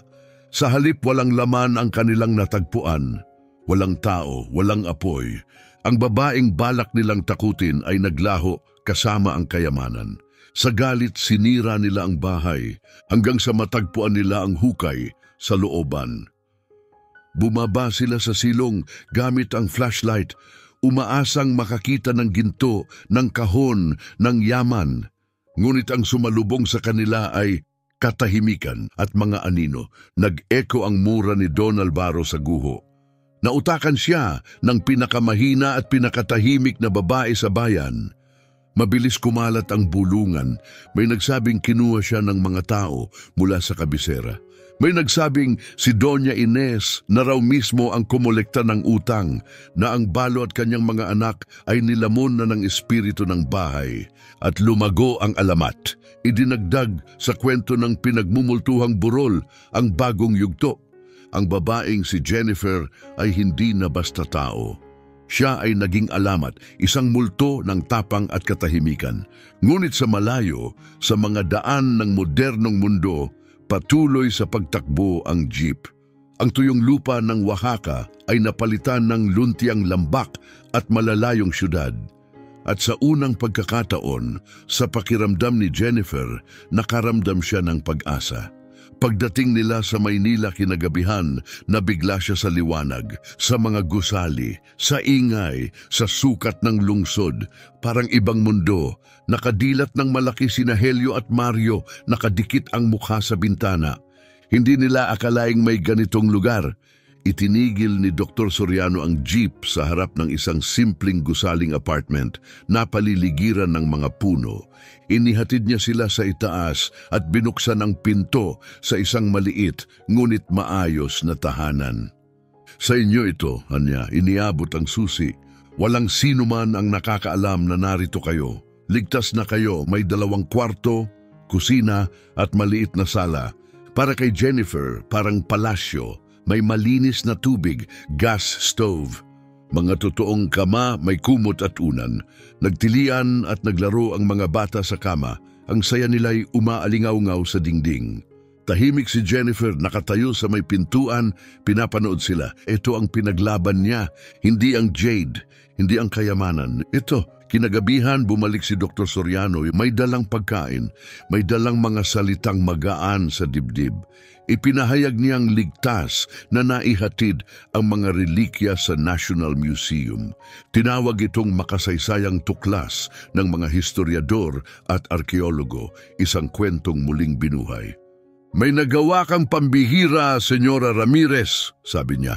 Ibinigay mo sa bayan ang isang bahagi ng kanyang kaluluwa. Hindi siya komportable sa salitang bayani. Hindi niya kailanman naramdaman na siya'y matapang, kundi desperado. Ngunit nang tiningnan niya ang kanyang mga anak, mahimbing sa kama, ang naramdaman niya ay higit pa sa pagmamataas, kapayapaan. Nangako ang Institute ng buwanang suporta, pag-aaral para sa mga bata, kaligtasan. Wala siyang kailangang gawin ngayon kundi magpahinga, gumaling, at kapag handa na siya tumulong sa pagsasalaysay ng kanyang natagpuan, mananatiling lihim ang kanyang pagkakakilanlan. Matagal pa ang paggawa ng museo, pero gumulong na ang lahat. Sa gabing iyon, sa katahimikan ng kanilang bagong tahanan, itinulog ni Jennifer ang kanyang mga anak. Umupo siya sa bintana, tanaw ang liwanag ng lungsod. Ang kanyang mga kamay, makakapal pa rin sa kalyo, ang kanyang puso, pagod pa rin. Ngunit hindi na siya nagtatago, hindi na siya hinahabol. Nilakad niya ang apoy at sa kanyang mga palad, tangan niya ang nakaraan. At ang kinabukasan, agad na nakatulog ang mga bata, may mga ngiti pa sa kanilang mukha. Sa unang pagkakataon, tunay na kama ang kanilang tinulugan. At sa unang pagkakataon sa kanilang buhay, ang tulog ay dumating na may kasamang ginhawa, ngunit hindi makatulog si Jennifer. Tahimik siyang naglakad sa sala at tumayo sa harap ng bintana. Sa labas ng salamin, isang karagatan ng mga ilaw ang kumikislap sa di kalayuan. Isang malawak na dagat ng buhay at pangarap. Isang lungsod na humihinga sa katahimikan, ngunit hindi na ito ang katahimikan ng takot, ng hangin na dumaraan sa sirang pader, ng mga hakbang na patagong gumagalaw sa gabi. Ito'y ang banayad na ugong ng trapiko sa malayo, buhay na nagpapatuloy, at sa unang pagkakataon, naramdaman niyang bahagi na siya nito. Ipinatong niya ang noo sa malamig na salamin. Pumikit, huminga ng malalim. Sa unang pagkakataon mula nang mawala si Miguel, tunay niyang naramdaman ang pagiging ligtas. Ang mga multo ng hasyenda, ang lason ni Don Alvaro, ang mga lalaking nagbanta sa kanya, tila ba isa ng panaginip na naglaho, parang kwento na ng ibang tao. Hindi na siya ang balo ng kawalang pag-asa. Siya na ngayon ay isang babaeng muling isinilang, tagapangalaga ng isang lihim, tagapagbukas ng bagong daan. Sa loob ng 10 taon, nagbago ang lahat. Ang buhay sa lungsod ay naging pangalawang pagkakataon, isang tahimik na revolusyon ng pag-asa. Tinupad ng Institute ang lahat ng pangako. Lumaking malusog at masigla ang kanyang mga anak. Si Helio, inspirasyon si Dr. Soriano, ay naging mag-aaral ng kasaysayan, nangangarap na maging arkeologo. Parang pagkain sa kanya ang mga aklat. Si Mario, masayahin at mausisa, halos hindi na maalala ang hasyenda. pero alam niya na iyon ang lugar na minsang nilabanan ng kanyang ina. Si Jennifer mismo ay namulaklak. Natuto siyang bumasa at sumulat, may gutom na maunawaan ang kanyang pinagmulan. Ang silid-aklatan ng museo ay naging kanyang santuwaryo.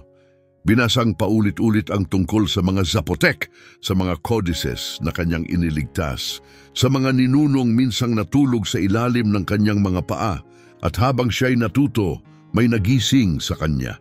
Napansin siya ng mga eskolar.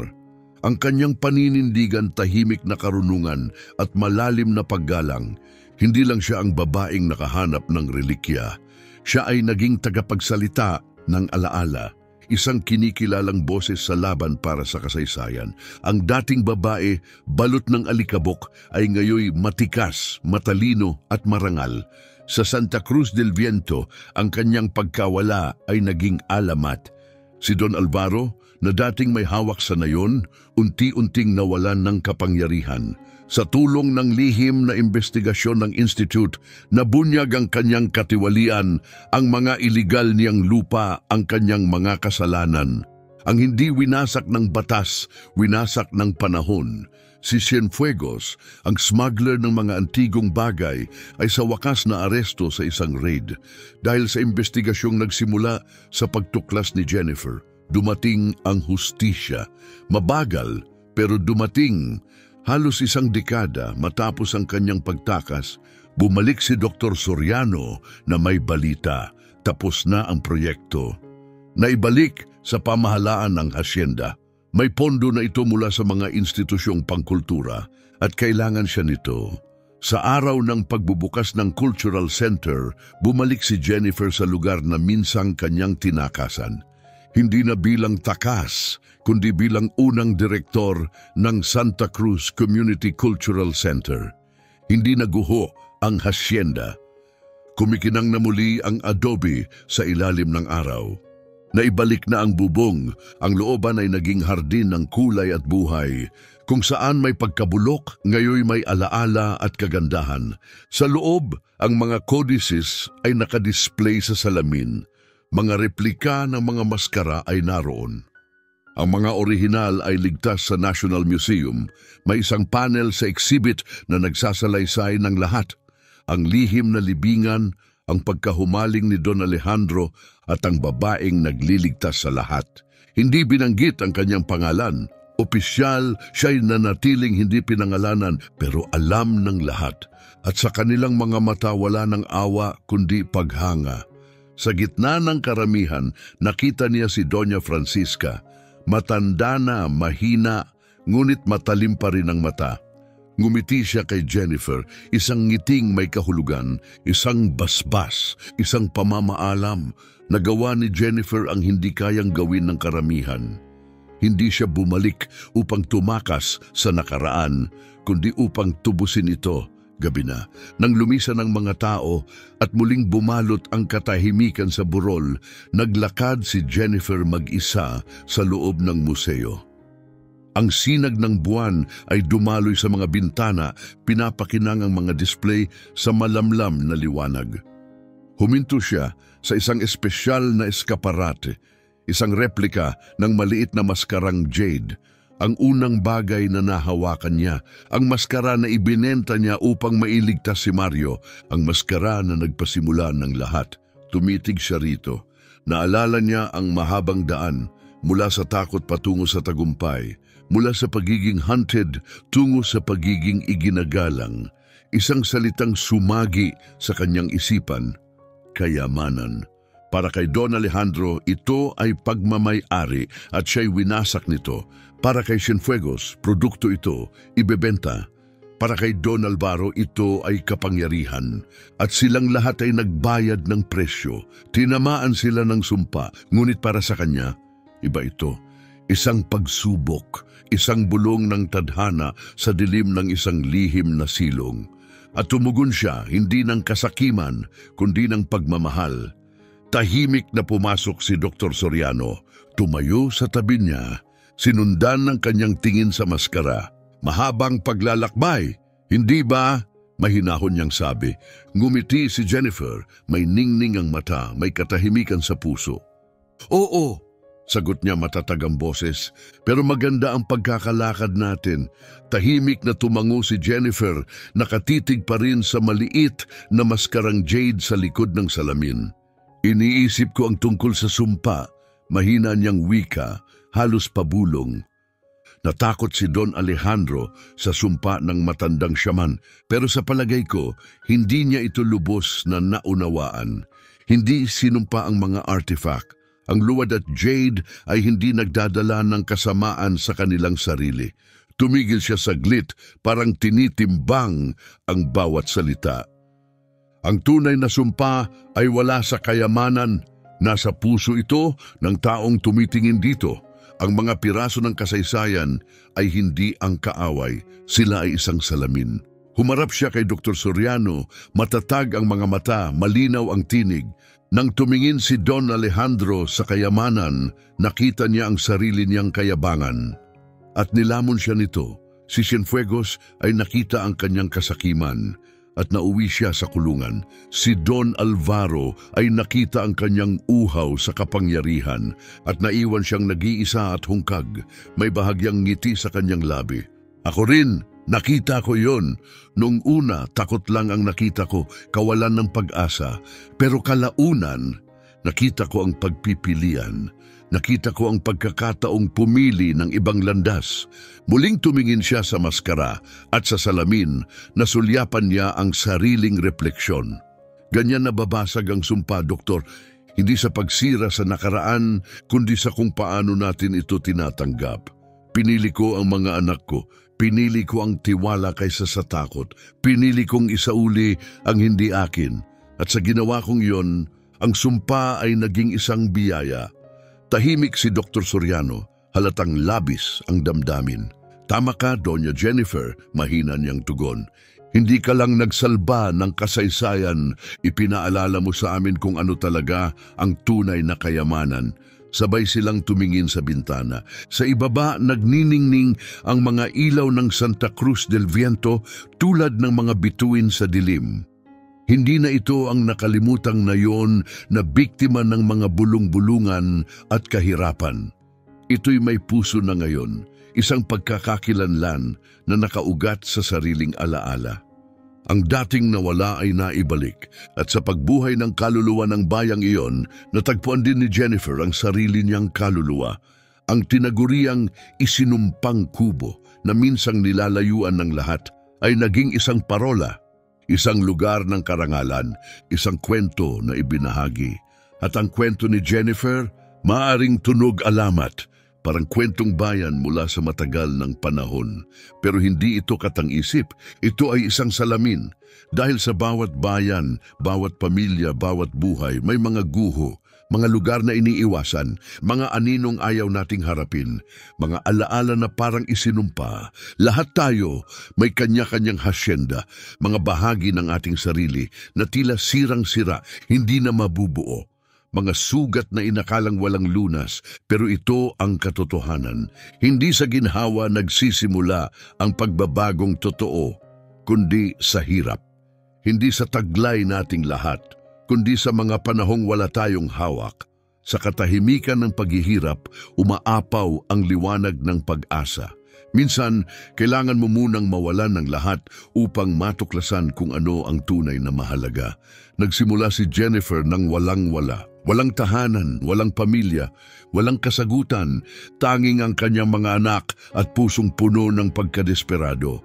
At gayon paman, natapos niya ang paglalakbay na ito na puno ng pagmamahal, karangalan at alaala.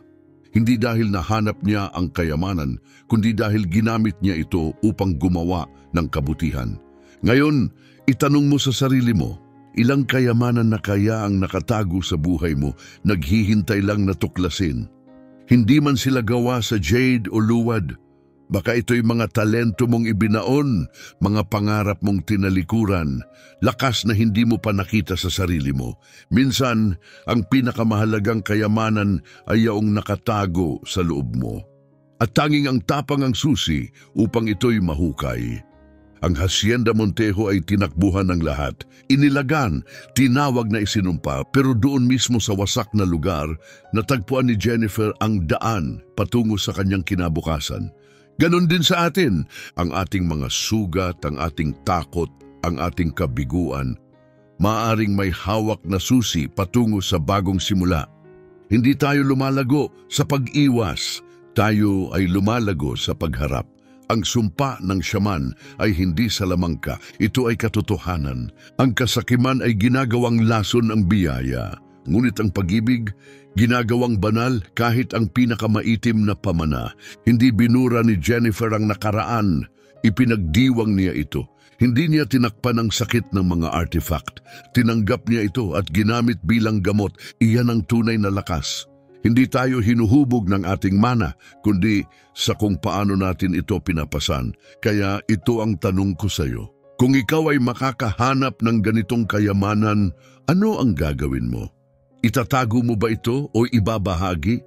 Gagamitin mo ba ito para iangat ang sarili o para buhatin ang iba? At higit sa lahat, may nakita ka na bang kayamanang itinago ng hirap? At hindi mo napansing biyaya pala. Minsan, ang mga pagpapalang pinakadakila ay dumarating sa anyo ng pagsubok. Minsan, ang pinto ng kinabukasan ay mukhang sirang-sira. Pero ipinaalala sa atin ni Jennifer, kahit ang kubong tinalikuran ng lahat, maaaring may palasyo sa loob. Lumakad siya sa dilim at natagpuan ang liwanag. Pinili niya ang tao kaysa ari-arian. Hinarap niya ang takot at siya'y naging pag-asa. Ang tunay na sumpa ay hindi nasa mga lumang artifact, nasa bulag na puso ng tao, sa pagpili ng kapangyarihan kaysa pag-ibig. Si Don Alejandro ay namatay sa pagkahumaling, si Cienfuegos sa kulungan, si Alvaro sa pait. Lahat sila pinili ang pansariling interes. Si Jennifer iba ang pinili at nabuhay siyang masdan ang paglaki ng kanyang mga anak. Nabigyang dangal ang kanyang nayon at nang siya'y pumanaw makalipas ang maraming taon, hindi siya nawala sa limot, kundi napalibutan ng pagmamahal. Hindi lang siya balo, siya ang naging tagapangalaga dahil pinili niya ang tapang sa halip na kaginhawaan, karunungan kaysa yaman, at pagkalinga kaysa kapangyarihan. Sa huli, ito ang tunay na nagpapabago sa mundo. Hindi ang pagmamayari, kundi ang pagbabahagi. Hindi kung saan ka nagsimula, kundi kung saan ka tumuloy. Hindi kung ano ang nawala, kundi kung sino ka sa huli. Kung ang kwentong ito'y tumimo sa puso mo, kung ang paglalakbay ni Jennifer ay gumising sa iyo, isa lang ang ibig sabihin nito. Ang kwentong ito ay nagampanan ang layunin nito. At ngayon, kami nag-aanyaya, mag-iwan ng komento, ibahagi ang kwento mo. May isinumpa ka bang karanasan na naging biyaya kalaunan? May tagong kayamanan ka ba sa sarili mo na hindi mo napansin? Dito sa sulok ng internet na ito, nais naming itayo ang tahanan ng mga kwentong nagbibigay lakas. Mga salamin, mga mapa, mga mensahe, dahil sa huli, ang pinakadakilang kayamanang mahahanap mo ay nasa loob mo na. Ang kailangan mo lang ay tapang para ito'y tuklasin.